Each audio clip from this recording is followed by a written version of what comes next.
When loyalty is the only qualification for appointing people to high office, one is only able to attract mediocrities at best. This is a quote from Barbara Tuchman and her book Stilwell and the American Experience in China. During World War II, the United States, its politicians and its military leaders, had a lot of ideas about what should happen in China, and they spent a lot of time arguing about those ideas. But none of them really understood what they were dealing with in China, and their goals probably were doomed all along. Would you like to know more about it? Oh, yeah. Absolutely. Then let's get into it on the United States of Amnesia. Welcome to the United States of Amnesia. We are the podcast that reminds us of what we have forgotten. It is often said that history repeats itself. Mark Twain allegedly said that history doesn't repeat itself, but it rhymes. But over time, many topics have become clouded by biases and oversimplifications, or have become mythologized and now are misunderstood. Misunderstanding means learning the wrong lessons from history, perhaps, or even learning nothing at all. And that can leave us poorly prepared for history's next rhyme.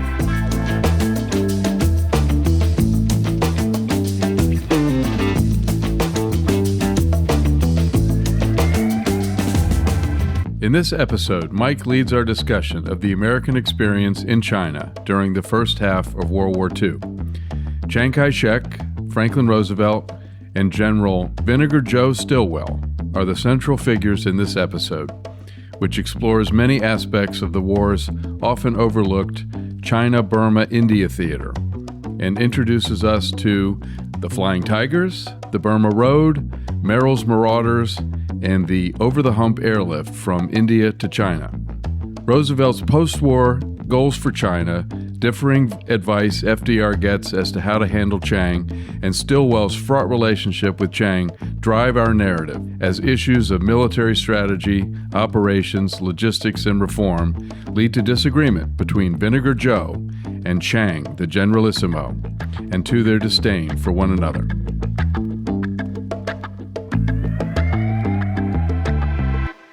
First, let's review the events that shaped the situation in China when World War II broke out in the Pacific. Japan had been nibbling at Chinese territory since the First Sino-Japanese War back in 1894-1895, when it conquered Formosa, which we now call Taiwan. Formosa, or Taiwan, would remain part of the Japanese Empire for the next 50 years, until 1945. In a couple of earlier episodes in this series, we discussed how Japan was part of the Eight-Nation Alliance that fought in China during the Boxer Rebellion in 1900. And Japan earned some concessions out of that as well. Japan defeated Russia in the Russo-Japanese War in 1904-1905 and took over Russia's 25-year lease in something called the Kwandong Leased Territory, which was in Manchuria. Manchuria is the northeastern part of China, north of Korea. Japan fought on the Allied side in World War I and played a key role in 1914 in capturing Tsingtao, now known as Qingdao, from the Germans. China had ceded Tsingtao to Germany in 1897, so Germany controlled it for about 17 years before the Allies kicked them out. And by the way, the Tsingtao beer that you often can order in a Chinese restaurant is from a brewery that the Germans founded in Tsingtao. So you're actually drinking a German brew brewed in China. We cover it all here at the United States of Amnesia. We cover beer history as well. We're a complete podcast. Japan tried to bully China into accepting its 21 demands in 1915, and that would have forced the Americans and the Europeans out of China and pretty much turned China into a Japanese protectorate. The Japanese wanted to control the police, the finances, all sorts of things. Probably they're trying to take advantage of World War I. Well, yeah, the Allies are busy somewhere else. And the Germans. And the Germans are busy, exactly. Chinese and international pressure was so great against this idea that it forced Japan to tone it down significantly. But Japan did emerge from World War I in 1918 with control of the Shandong Peninsula. That's the peninsula Tsingtao is on. It sticks out of China toward Korea, and it separates the Yellow Sea from the East China Sea. Although the United States forced Japan to cede political control of the peninsula back to China in 1922, Japan remained the dominant economic power there. Conflicts continued. For about a week in May 1928, the Japanese fought Chiang Kai-shek's National Revolutionary Army in the Jinan Incident, which was a dispute in the city of Xinan, now called Jinan. But much bigger was the Mukden Incident in Manchuria in 1931. Mukden is a city in Manchuria.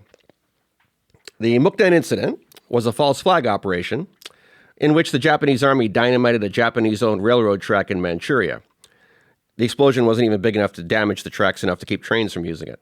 But they blamed the explosion on China, and they used it as a pretext to conquer Manchuria. This is a major land grab. There's mining and lumber in Manchuria. There's a manufacturing base there. So this was an important loss for China.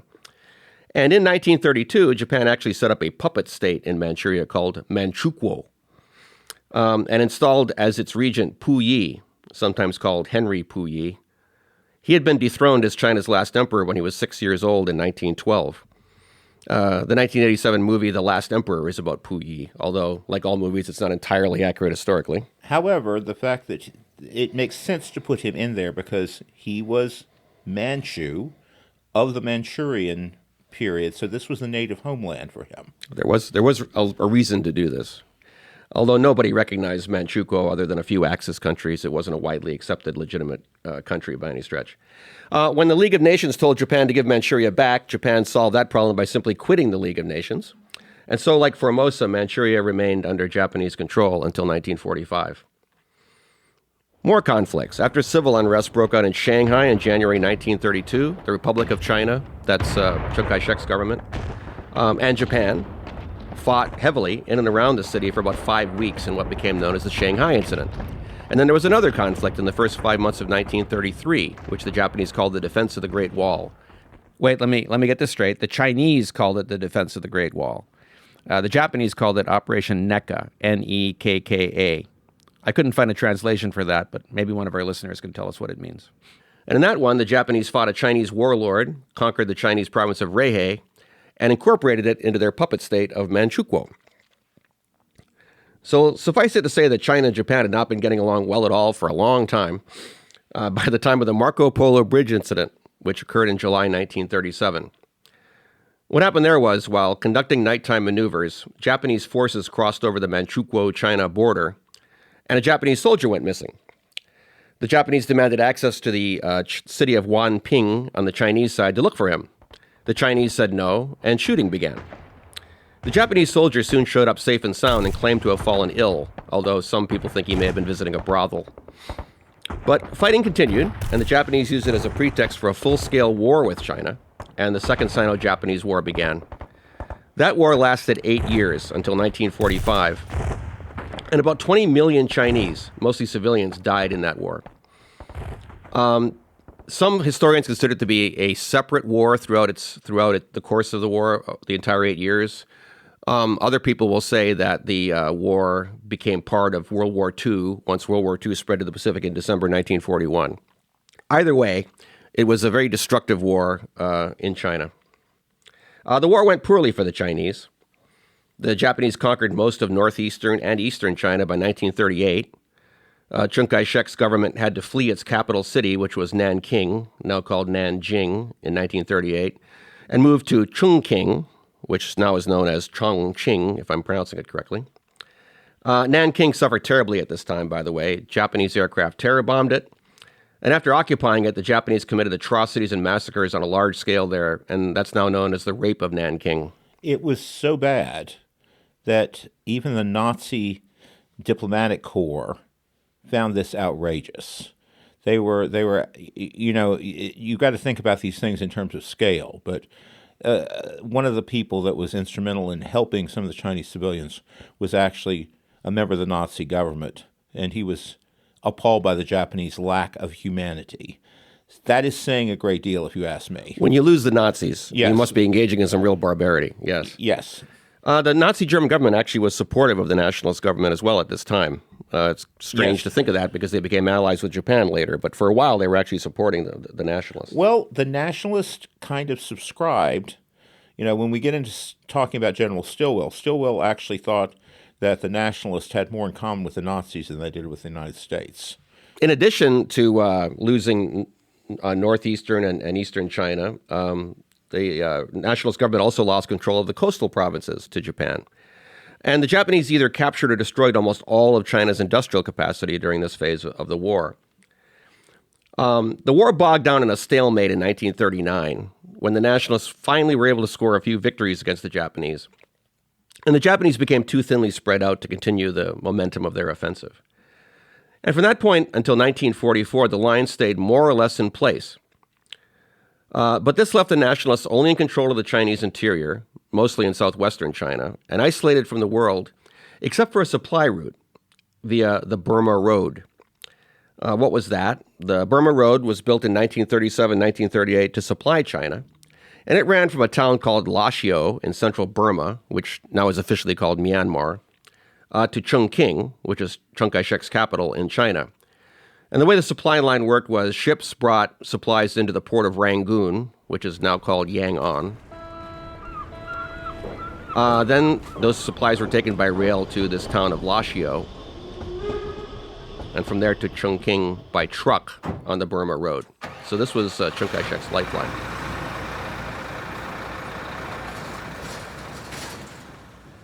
Elsewhere, the Japanese took actions that further isolated China.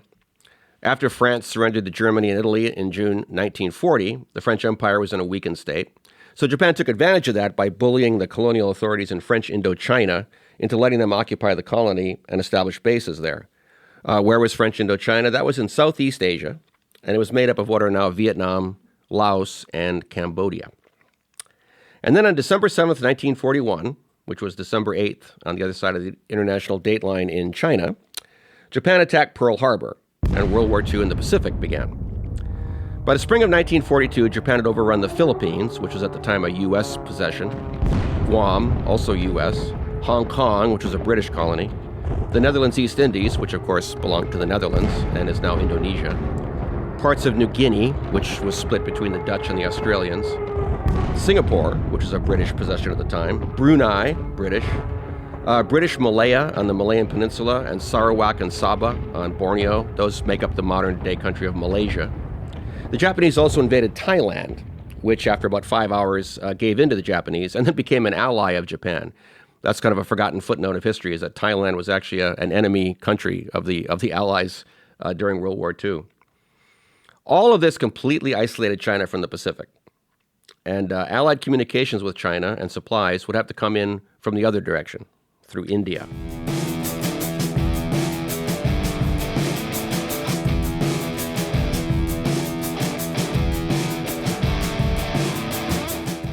After the United States entered World War II with the Pearl Harbor attack in December 1941, it divided the world into three military theaters of operations.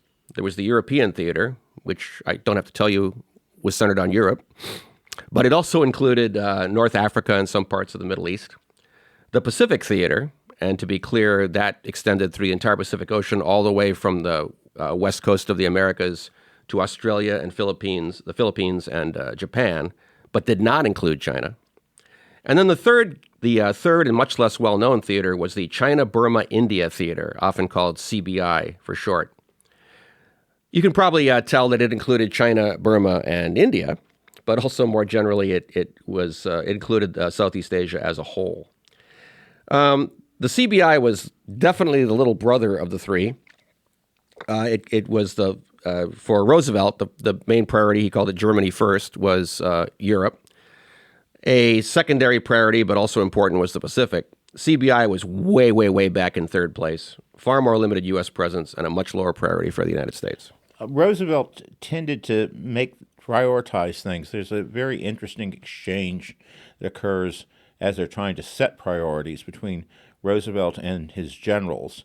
The generals actually wanted to focus on the Pacific because of Pearl Harbor. But Roosevelt, in his kind of strategic view of things, viewed a greater threat to the U.S. homeland could come from Europe, and that is why Europe had to be prioritized. He didn't see anything strategically significant that the Japanese could do. That would prevent the United States from keeping things under control in the Pacific. And that's why there was a lower priority for the Pacific.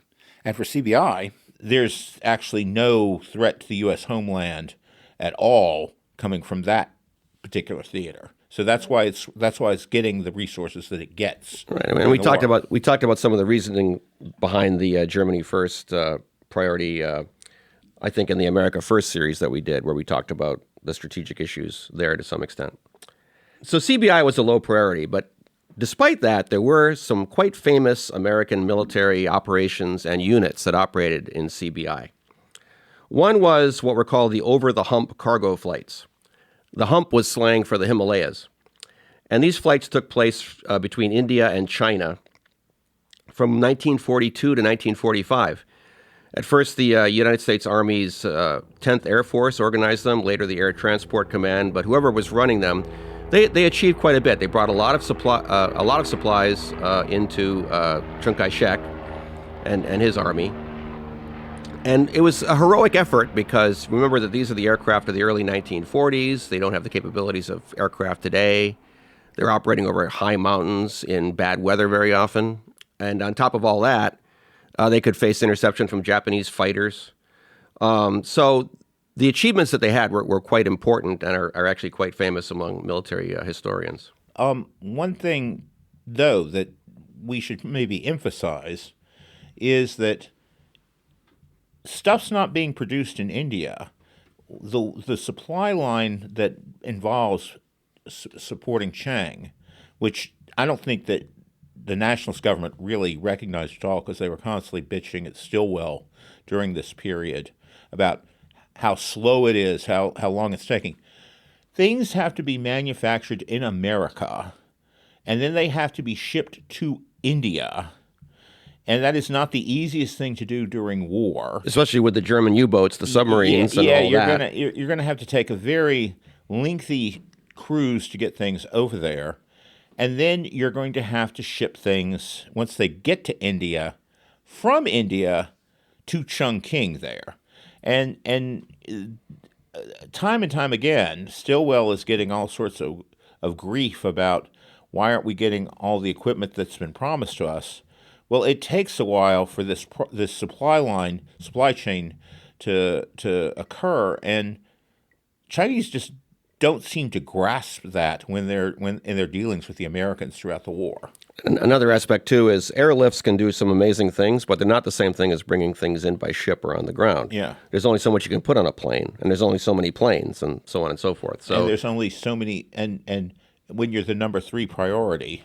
Yeah, and that too, right? So over the hump cargo flights were important. Another one was the operations in Burma of something called the U.S. Army's 5307th Composite Unit (parentheses provisional close parentheses), a not very exciting name for a commando unit. Now we would say Special Forces, which went by the nickname Merrill's Marauders, much catchier name, after their commander, Colonel Frank Merrill. And their operations in Burma back in the day became another legendary achievement of U.S. Armed Forces.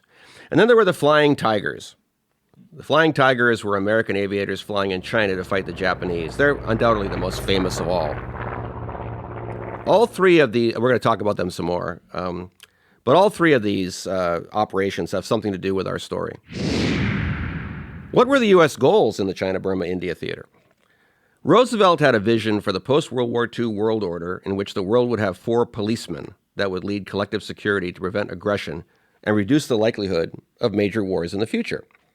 And these 4 policemen were the United States, the United Kingdom, the Soviet Union, and the Republic of China, which is the Chiang Kai-shek government. Now, this was not at all realistic.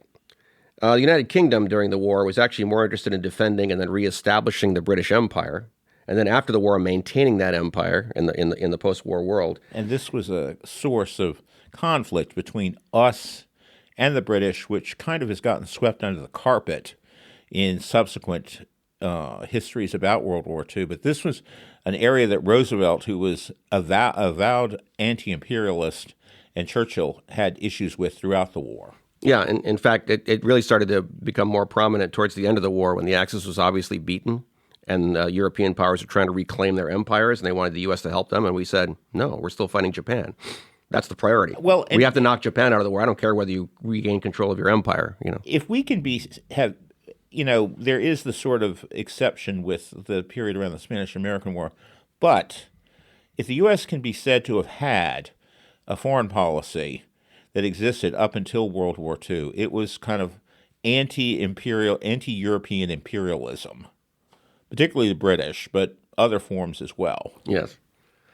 I probably don't need to tell very many people that the Soviet Union opposed the capitalist world ideologically. It had no interest in joining into the four policemen idea. And besides, it pursued Russian national interests. It wasn't looking for some kind of global order that favored everyone. And of course, we had a Cold War over that for 45 years after the war. And then there was China. And of course, we're going to get into China. Given FDR's vision for the post-war world, after the United States entered World War II, it became important to support China, specifically the Chiang Kai-shek government, in a couple of ways. One was in the immediate context of it being helpful in defeating Japan. If the Chinese could put pressure on Japan, force it to commit more forces to China, or at a minimum, force it to tie down forces in China, those were fewer Japanese forces that could face the Allies anywhere else. And on top of that, if they could actually drive the Japanese back out of China, that would materially benefit the war effort against Japan. But there was another aspect of this too, the broader context, of FDR wanted China to have a leading role in defeating Japan to prepare it for its future policeman role by establishing China as a great power alongside the other three countries. And he's kind of looking to use them as a counterbalance to kind of the European empire states and also the Russians as well. Which the British understood because they didn't want to have China be very strong after the war. So, yeah, all these politics are going to play out later. Enabling all these there are cracks that are going on during World War II in India specifically, but elsewhere. And elevating China to that level was not in the British interest, and the British had a more realistic assessment about China's actual military capabilities than I think we did. I think we discussed in an earlier episode that the British wanted a weak post-war China because they viewed a strong post-war China as a potential threat to the British Empire in India, in Southeast Asia, and in East Asia. So who would run this effort for the United States in the China-Burma-India Theater? Well, the Allies set up a very ambiguous, convoluted, dysfunctional military command system in CBI that actually evolved over time. So first, they created a China theater, which was recognized as incorporating all of China, and it had Chiang Kai-shek as its commander-in-chief. He was called the Generalissimo. He had command over all forces in China, and all forces intended to operate there in the future. So I guess you could be troops in India on your way to China, and he would actually technically have command over you. Well, there's also training facilities in India too, and there's training facilities, and in fact, there were Chinese forces. We'll mention that. The British had the largest commitment of forces in India and Southeast Asia, so the British general who commanded those forces became commander-in-chief of something called a Burma-India Theater. And then in mid-1942, the Americans established the China-Burma-India Theater, but it was really more of an administrative concept than a true theater of war like the others. In Europe, you had a supreme Allied commander, who wound up being Eisenhower eventually. In the Pacific, you had a couple of supreme commanders because it's so big. You had Nimitz in the Central Pacific, you had MacArthur in the Southwest Pacific. But in the China-Burma-India Theater, we never really appointed someone like that, at least not early in the war, and gradually things evolved to the point where we had an overall commander, but it really didn't play out the same way that it did in the other theaters. As a practical matter, Chiang Kai-shek was the one who commanded forces in China.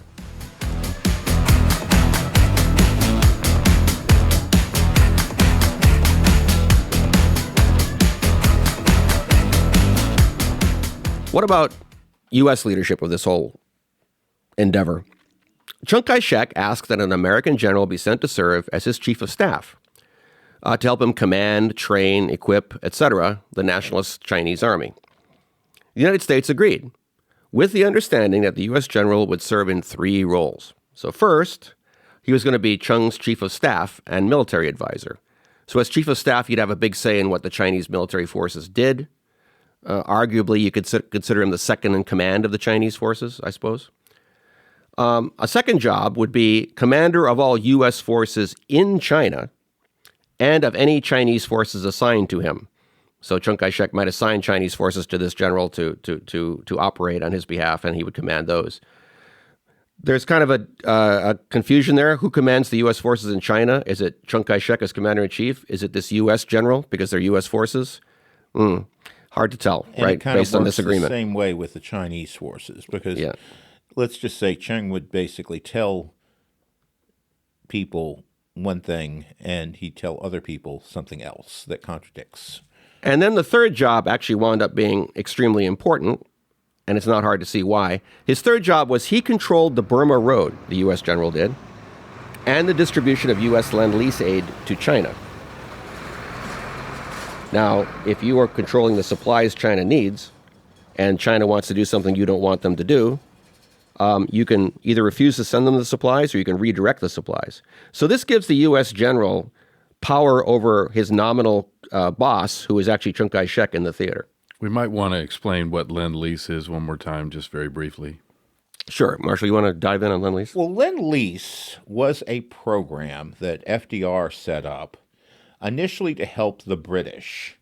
It was a way of loaning military equipment, which in theory, the country, Britain, Soviet Union, would return at the end of World War II.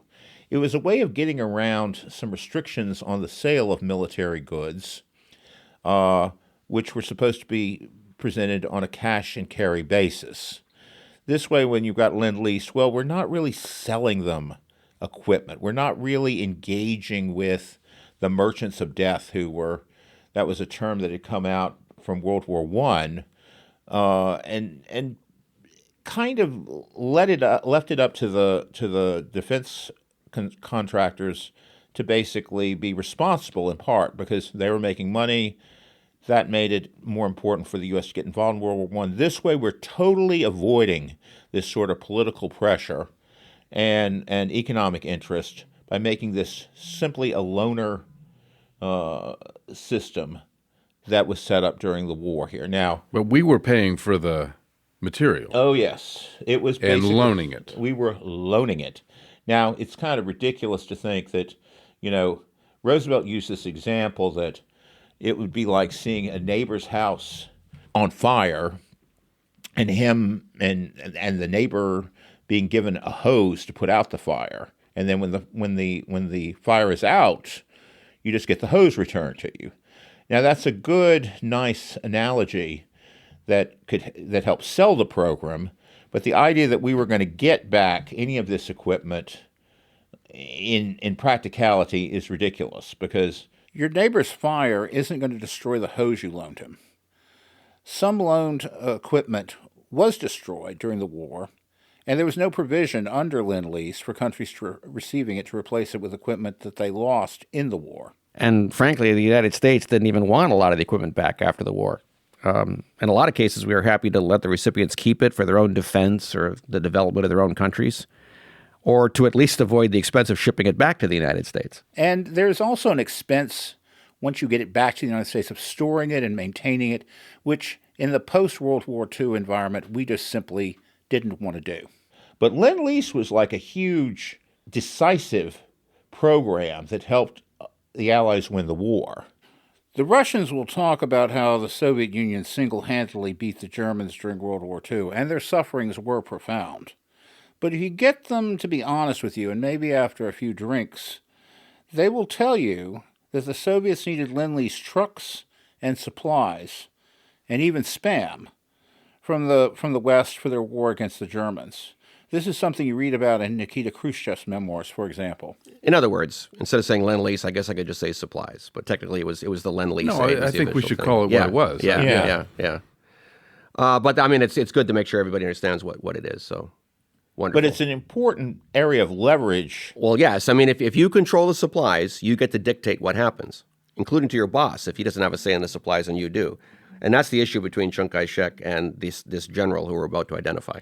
Okay, so that's a really, really critical thing to understand about this. It's probably more decisive to control Lend-Lease in China in terms of trying to promote positive behavior than any other area that we're talking about here. So we're going to discuss that at great length. I think so. Other countries receiving Lend-Lease aid had their own industrial base and could support their war efforts with their own production. But China had lost its industrial base to the Japanese, and its economy had collapsed, and it was far more reliant on Lend-Lease than other allied countries. All right, so this U.S. general would have these three jobs. Who would this American general be? So in mid-January 1942, Secretary of War Henry Stimson made the choice. Now, so everybody understands what we're talking about, let's take another terminology break very quickly. So until 1947, the U.S. military was overseen by two separate cabinet departments: the Department of the Navy for the Navy and Marine Corps, and the Department of War for the Army, which, of course, by the 20th century was also including a very substantial aviation element, which later became the independent United States Air Force, but that's after World War II. We did not have a Department of Defense that was officially formed until 1949. So in World War II, it's Department of War, Department of the Navy. So Secretary of War Henry Stimson is the person responsible to civilian oversight of the Army. He picks U.S. Army General Joseph Stilwell. Stilwell had been in the Army since 1904. He served in World War I and also in the Philippines, which was a U.S. possession at the time. And he also performed 3 tours of duty in China, including one as military attaché. His experience in China began as early as 1911. So he was witness to most of the great events of the first half of the 20th century in China. During his Army career, Stilwell established a reputation as an excellent trainer of troops and as someone who was able to get a lot done, even when given very little to work with.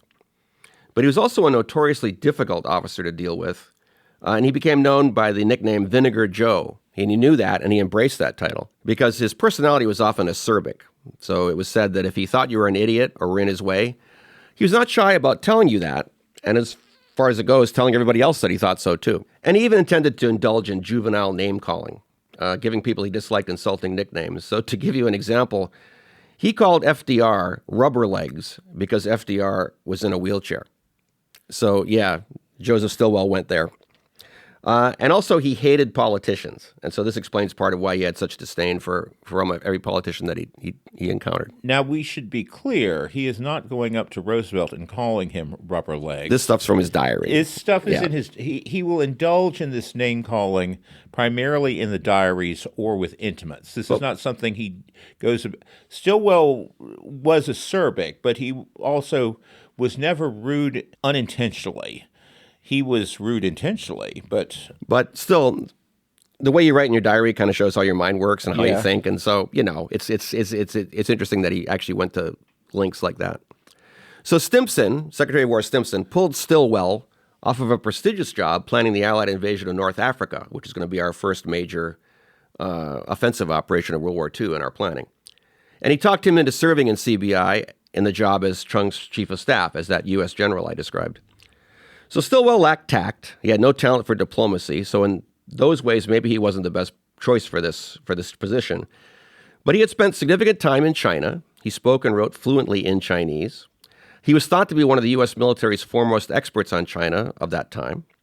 He was genuinely fond of China, and he viewed Chinese soldiers as potentially among the best in the world, if, and this is a big if, they were properly led, trained, and equipped. From a military officer's standpoint, the job with Chiang Kai-shek seemed like a dead-end job. But for the Roosevelt administration, it was a job that would help create the post-war world order. And so Stimson said to Stilwell, "The finger of destiny is pointing at you." And so Stilwell dutifully took the job.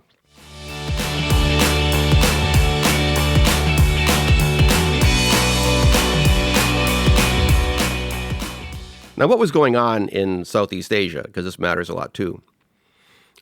From their bases in French Indochina and Thailand, the Japanese began bombing Burma, which was then a British possession, in December 1941. And they invaded Burma later in December. The British put up a fight and hoped to establish a defensive line that would hold somewhere in Burma, but they were not very interested in losing too many of their forces in defending Burma, because India was their priority. So they conducted a fighting retreat to delay the Japanese as they fell back toward defensive lines in northeastern India. They figured that they would retake Burma eventually and reestablish their empire later. As long as India was safe, they were satisfied. Stillwell gets into CBI and he immediately goes into Burma, where he commands a force of Chinese troops. There are no U.S. troops. A force of Chinese troops, among them the 200th Division of the National Revolutionary Army, which Chiang Kai-shek viewed as one of his best divisions. And in fact, it was. It had a very good combat record. Chung asked Stilwell to preserve his best divisions, but Stilwell ignored Chiang Kai-shek. When defeat in Burma became inevitable, the Japanese were on a roll. Stilwell and a small entourage, I think it's like 115, 125 people, something like that. Let's nail that down. It was 114 people, to be exact. They made what became a legendary 16-day, 150-mile walk out of Burma to safety in India.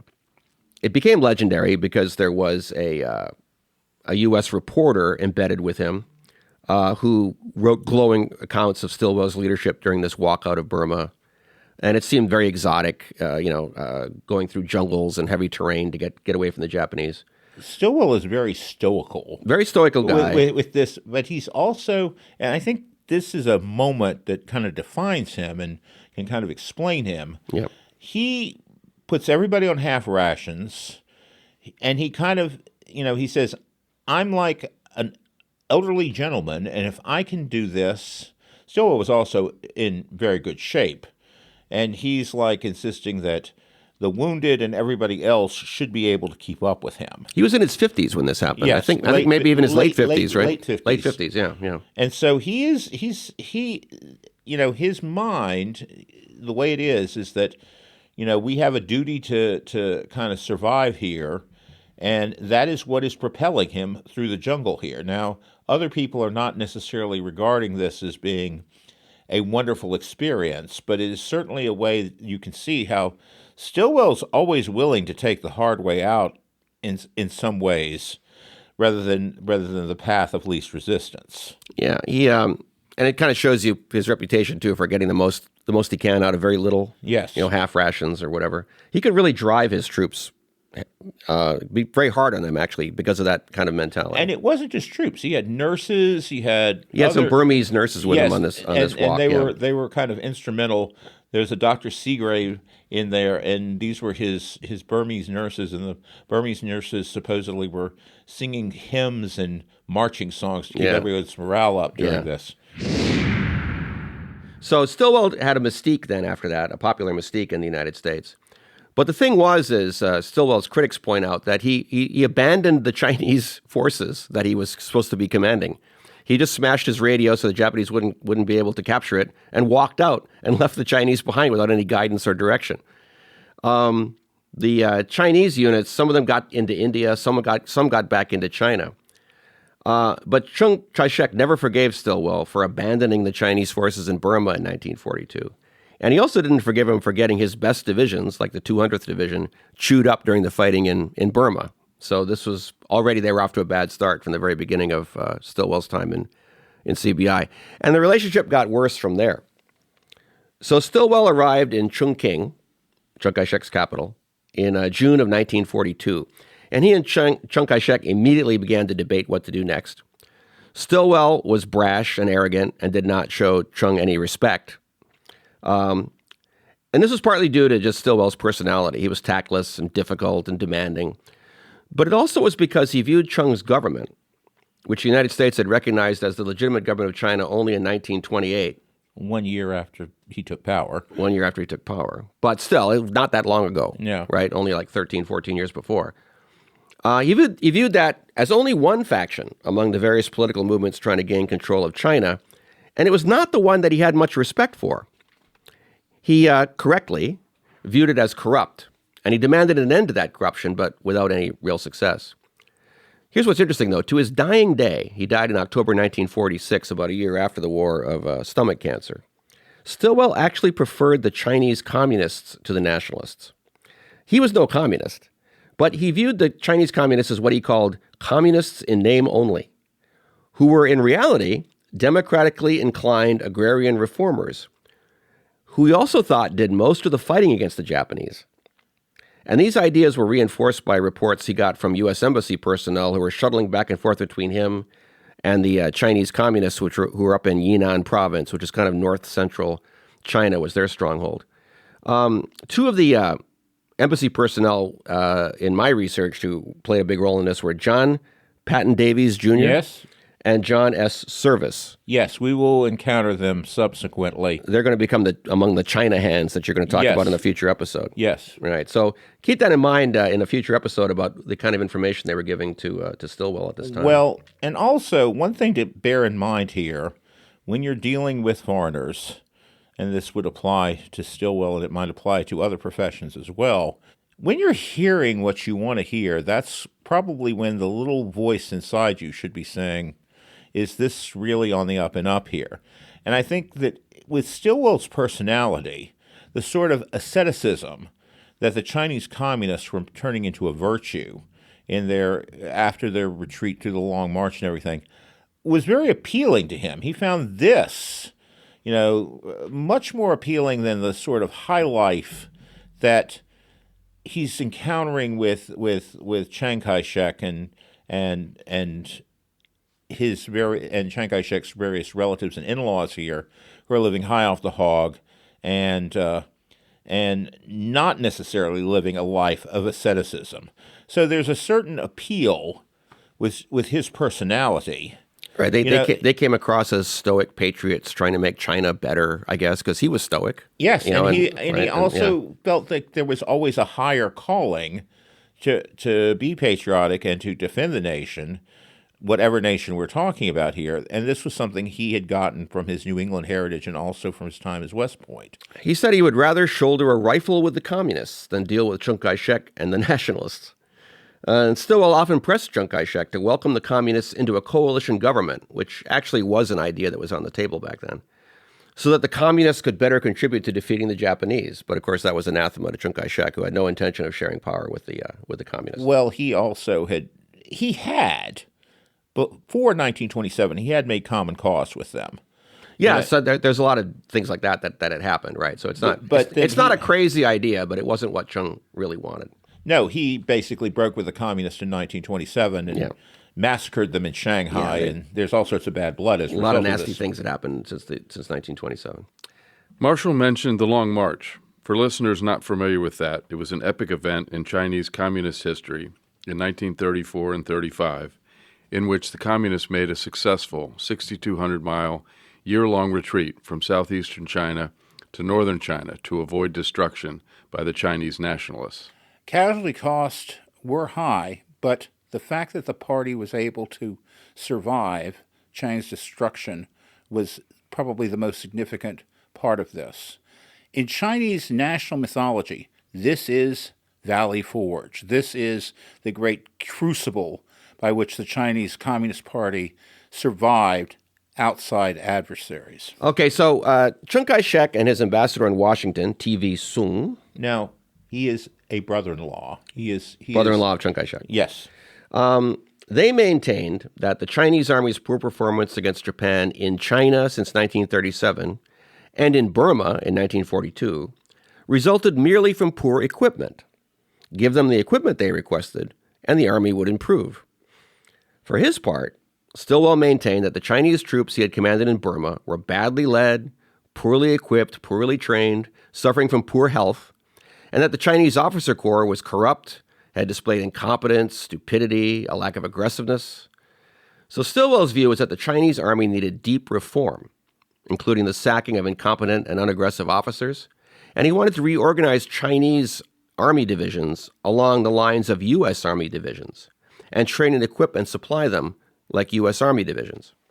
But for Chiang Kai-shek, Stilwell's ideas were a threat. And understanding why requires us to understand some key aspects of Chiang's National Revolutionary Army. And also the way the powers worked within the army. Yes. The army consisted of 300 divisions, but it was by no means a monolithic national force. Of those divisions, only about 30 were directly loyal to Chiang Kai-shek. The other 270 or so owed their loyalty to a warlord or provincial governor who happened to be allied with Chiang Kai-shek. So in a way, it was more like a feudal army in medieval Europe, if you know your European history, where you owed your fealty to your liege lord or something, rather than a true modern national army, like the Americans assumed that it was. In an earlier episode, we discussed how in the Chinese military culture of 1900, during the Boxer Rebellion, senior officers in the Chinese military viewed the equipment and ammunition and supplies assigned to them as their personal property and something that gave them a power base in Chinese politics. And status. This remained true in 1942. China's generals were not inclined to give up their power by surrendering any of their property, if you want to call it that, to any kind of reform effort. Nor were they inclined to get their divisions chewed up in combat because that too would reduce their power. And this applied to Chiang Kai-shek himself because he was more the senior member of a coalition of generals than he was the commander of a national army in the Western sense. And so he had to maintain his divisions, like any other member of his coalition, to maintain his power and status. In fact, Chiang's army did not even have a supply system in the Western sense that could fuel and feed and supply its troops when its units moved. So Chiang Kai-shek also had to keep his various generals happy by apportioning the supplies and equipment to them that he received in a way that kept them satisfied with their political and military power relative to one another. And then there was a third consideration, and this is the one that tends to get the most attention from American historians, which is that Chiang Kai-shek had been fighting an on-off civil war with the communists since 1927, and he had to worry about the resumption of that civil war with the Chinese communists once the Japanese had left. So he wanted to preserve his forces for that war. To reorganize the Chinese army, like Stilwell wanted to do, would require sacking generals loyal to him and reapportioning equipment and supplies in what for Chiang Kai-shek were politically unfavorable ways. He could end up creating rivals if he starts putting competent people in positions of authority in this newly reformed national army. And that is one of his big concerns. And rivals who are better equipped than they used to be. And better equipped and maybe better generals than he is. And maybe that too, yes. So these are all issues that were playing a big role in Chiang's mind. So by focusing on getting more and better equipment, and that alone, he could gain political capital with his generals and be prepared for the resumption of the war with the communists after the Japanese left. And if he relied on the Allies to defeat Japan through operations outside of China, he could keep his own losses to a minimum, wait for Japan to lose the war elsewhere and then leave China, and then fight the communists with his better equipped forces, and they're better equipped because of all the aid he got during World War II. And there's also a tradition in Chinese military doctrine that it is better to defeat the enemy by not actually fighting him directly. Sun Tzu, win without fighting, that kind of thing, right? Yes. And so Jiu-jitsu, the military version of jiu-jitsu. Yes. And so, but this is something that Western generals and Western military officials at the time, I don't think had a sufficient appreciation for. And just this is the desired outcome. You fight by not fighting. And you maintain your status and prestige by having lots of equipment and lots of men who are loyal to you. And then what about corruption, right? Another big factor. It's true that Chiang Kai-shek tended to look the other way when his cronies engaged in theft and bribery and embezzlement. But there are sources out there more sympathetic to Chiang that point out that China suffered from hyperinflation. Chinese military officers' salaries remained fixed and were not indexed in any way to that inflation. So as the purchasing power of their paychecks declined, they had to steal just to feed their families. Well, also, now that may be more exaggerated than the truth was. A lot of it may have had to do with greed as well. But it's still a factor to consider that to make a living, you had to steal in China or engage in corruption. It was part of the system. It was part of the system. It was part of the system, and bear in mind here that in the period that we're talking about, the economy has essentially collapsed. I mean, in terms of all of the industrial production, as you pointed out, which is along the coast there, that's gone. Mm-hmm. You don't have any industrial capacity. You're dealing with the other sources of revenue are basically from the peasants and from agriculture, and that's being disrupted by the fighting. And the currency is essentially worthless. Mm-hmm. So commodities... The hyperinflation. The hyperinflation aspect of it. So really, the currency that you have is more things than it is money. More of a barter economy. Economy. And so this fuels the whole corruption. Now, one other thing that we should mention is it's not just Chiang Kai-shek's associates, it's his family. Because another brother-in-law is finance minister, the Kung family. And this is the guy who is the finance minister is essentially the richest person in China.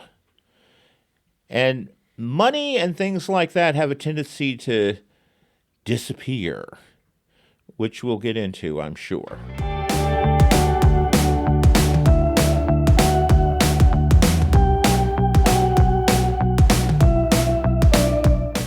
Another dispute between Stilwell and Chiang Kai-shek was over where to fight.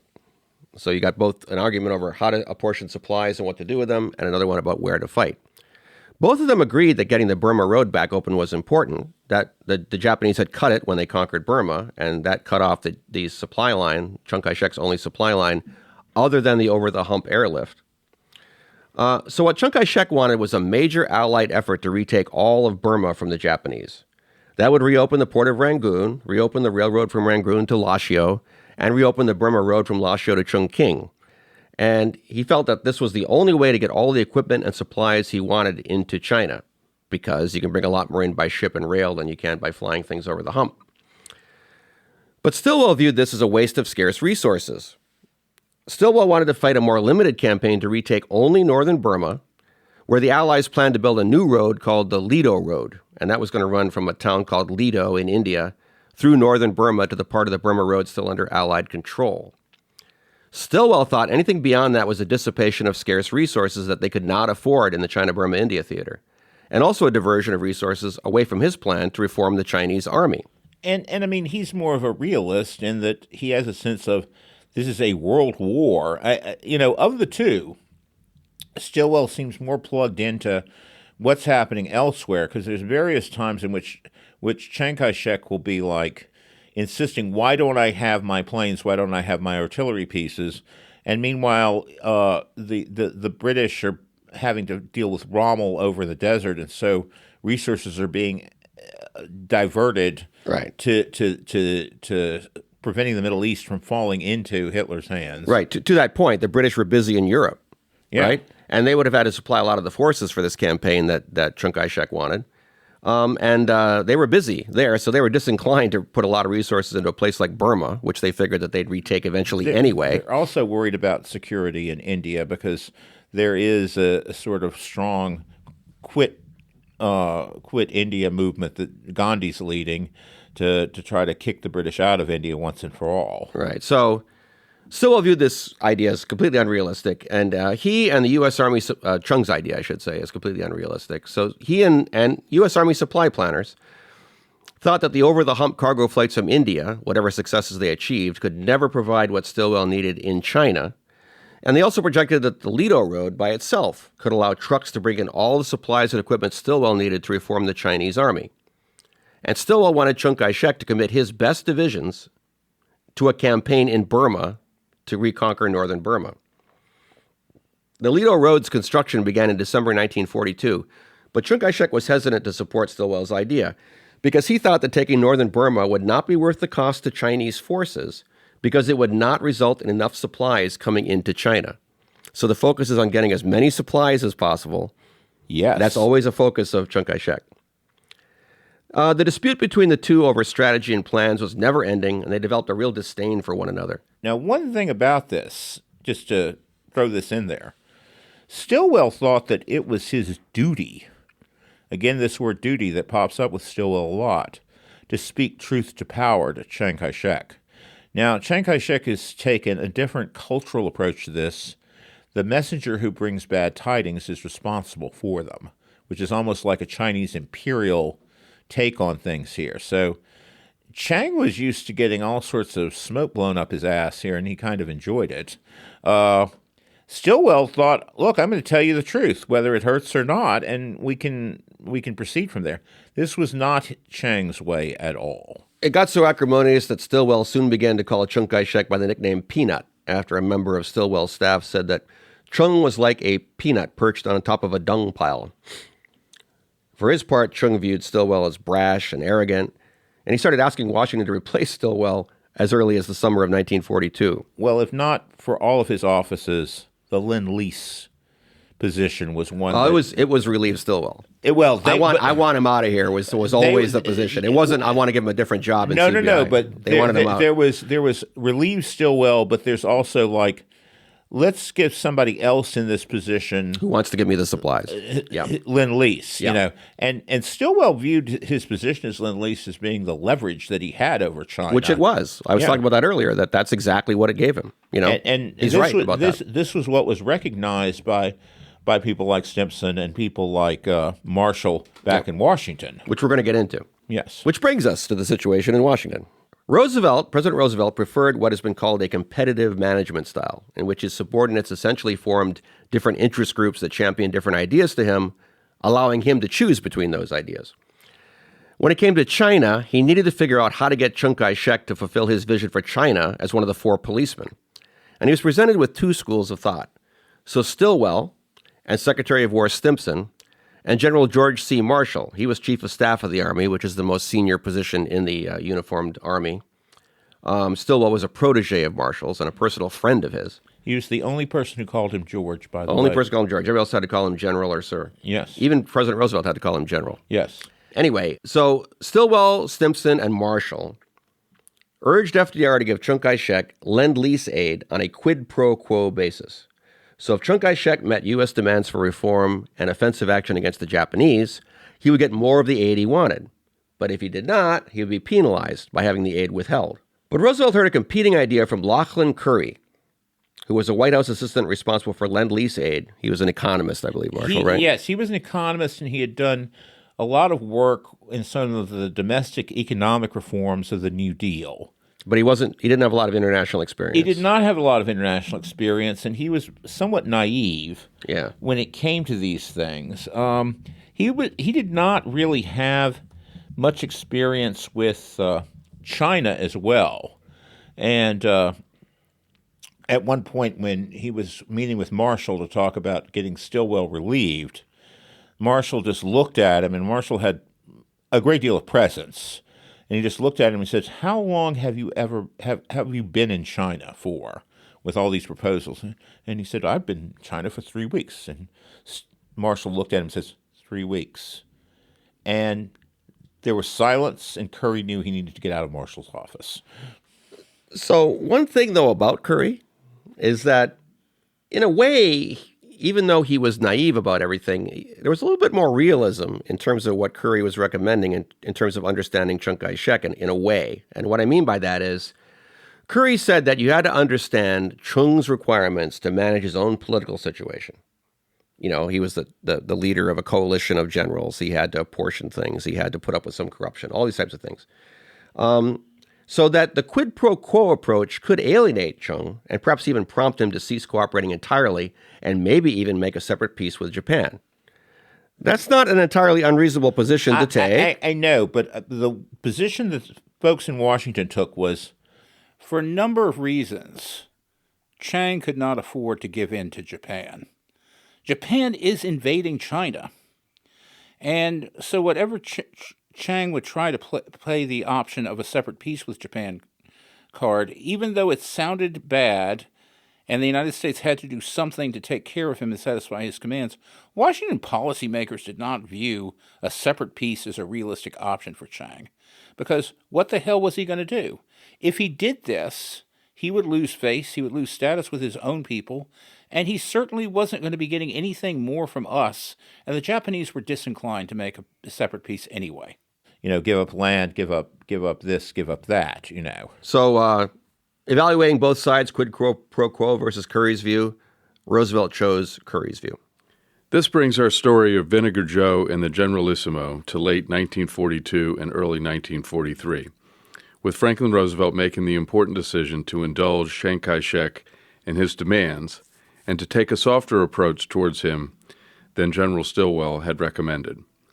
But our narrative of America's experience in China in World War II is far from over and is going to become even more complex when another American in China, General Claire Chennault, Old Leatherface, the commander of the legendary Flying Tigers, enters our story.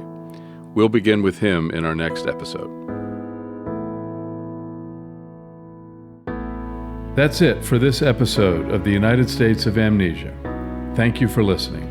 We hope you learned something, and we hope you discovered new ways of looking at things you had already heard or thought about, or perhaps hadn't heard about. If you enjoyed it, that's great. If we made you mad, that's okay too.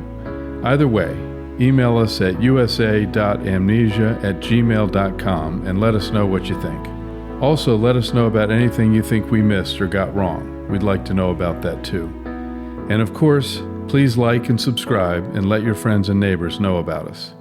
We also have a website. It's www.usofamnesia.com. For Marshall, Mike, and myself, Blake Henke. Till next time.